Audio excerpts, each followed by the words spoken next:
जब भी भिक्षाटन के लिए जाते थे तब आम लोग उन्हें भिक्षा में अनाज तो देते थे या फिर जिसका वो जो सामर्थ्य होता था वो अपने हिसाब से उन्हें भिक्षा देते थे। और साथ ही यदि किसी के मन में कोई सवाल होता था तो वो बुद्ध को रोक के उनसे पूछ लेते थे। एक बार ऐसे ही महात्मा बुद्ध भिक्षा लेने के लिए एक गांव में गए। उस गांव के लोगों ने उन्हें भिक्षा दी। तभी एक व्यक्ति वहां पे आया और बुद्ध को भिक्षा देकर कहा, प्रभु, मेरे मन में एक सवाल है जो काफी समय से चल रहा है, मुझे आपसे उसका उत्तर चाहिए। बुद्ध ने कहा, पूछो।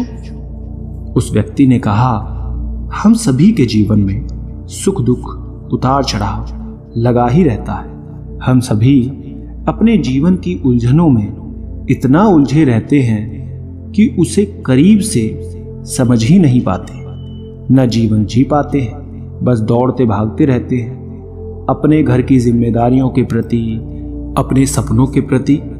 परंतु जब हम उसमें असफल हो जाते हैं तो खुद को कोसने लगते हैं। हमें ये जीवन व्यर्थ लगने लगता है। हम लोगों की बातों में आ जाते हैं। हम अपने जीवन की अहमियत नहीं समझ पाते और पूरा जीवन ऐसे ही निकल जाता है।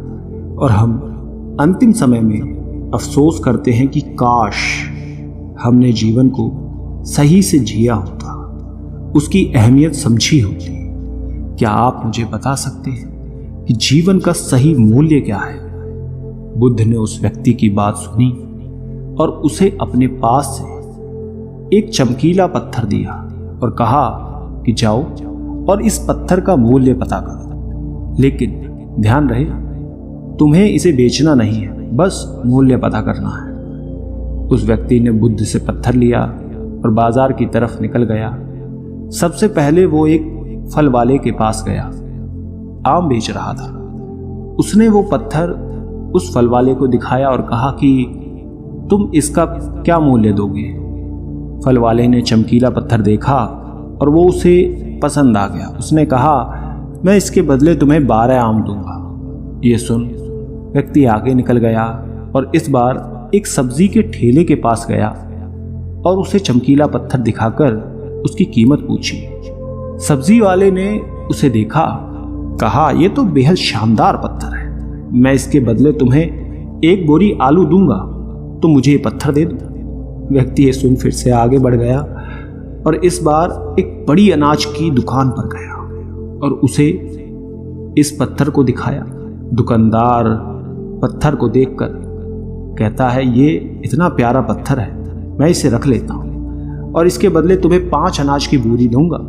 व्यक्ति 3 जगह घूम चुका था। उसे हर जगह उस चमकदार पत्थर के अलग अलग मूल्य को जानकर हैरानी हो रही थी कि भले एक पत्थर का इतना मूल्य कैसे हो सकता है, इन्हें इसमें ऐसा क्या दिख रहा है। उसके बाद वो व्यक्ति एक सोने चांदी के व्यापारी के पास गया और सुनार को पत्थर दिखाया और उससे इसका मूल्य पूछा। सुनार ने उस पत्थर को देखा और कहा, तुम मुझे ये पत्थर 20 लाख में बेच दो। वो व्यक्ति ये सुनकर हैरान था कि एक पत्थर की इतनी कीमत, पर उसने सुनार को बेचने से मना कर दिया। तो सुनार ने कहा, भाई 50 लाख में बेच दो। व्यक्ति ने फिर भी कुछ नहीं कहा। वो इतनी कीमत जानकर एकदम आश्चर्यचकित था। उसके मन में कहीं ना कहीं लालच भी आ गया था उसे बेचने के लिए, लेकिन उसे बुद्ध की बातें याद थी, इसलिए उसने वहां वो जताया नहीं। फिर सुनार ने खुद कहा कि तुम ही बता दो इसकी क्या कीमत तुम लोगे। उसने कहा कि मुझे माफ कर दें, मेरे गुरु ने इसे बेचने से मना किया है। और ये कहकर वो आगे चला जाता है। आखिर में वो व्यक्ति एक जौहरी के पास पहुंचता है। जौहरी उस पत्थर को देख उसे रूबी के रूप में पहचान लेता है। उसने उस पत्थर के सामने एक लाल कपड़ा बिछाया और उस बेशकीमती रूबी की एक परिक्रमा लगाई और माथा टेका। फिर जौहरी उस व्यक्ति से पूछता है, कहां से लाए हो भाई ये बेशकीमती रूबी? आप सारी कायनात, क्या सारी दुनिया बेचकर भी इस अनमोल पत्थर की कीमत नहीं लगा सकते?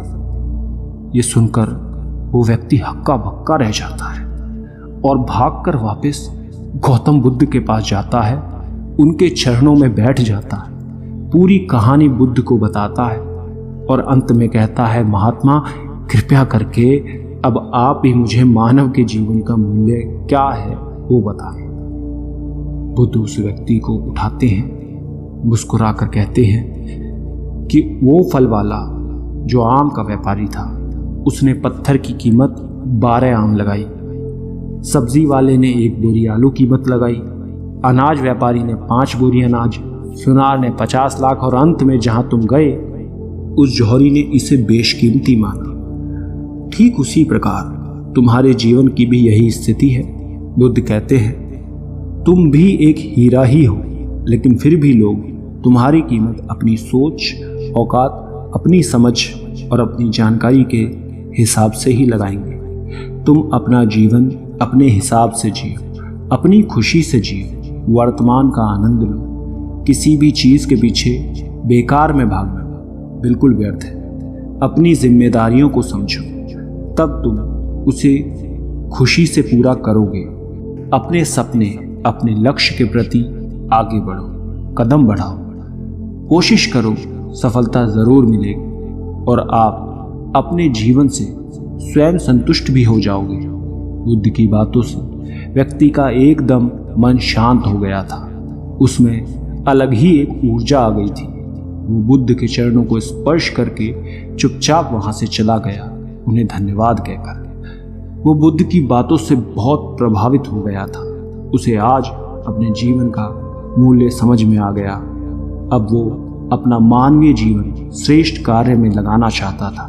दोस्तों, हमें भी अपने जीवन और प्रतिभा का मूल्यांकन खुद करना चाहिए और पूरे आत्मविश्वास के साथ कोई काम करना चाहिए। अपने जीवन में हर वक्त शिकायत करने की जगह जो है उसी में अपनी खुशी देखनी चाहिए। फिर देखना जीवन आपको बोझ नहीं प्यारा लगेगा और तभी आप अपने जीवन से खुश और संतुष्ट हो पाएंगे पूरी तरह और जीवन का आनंद ले पाएंगे।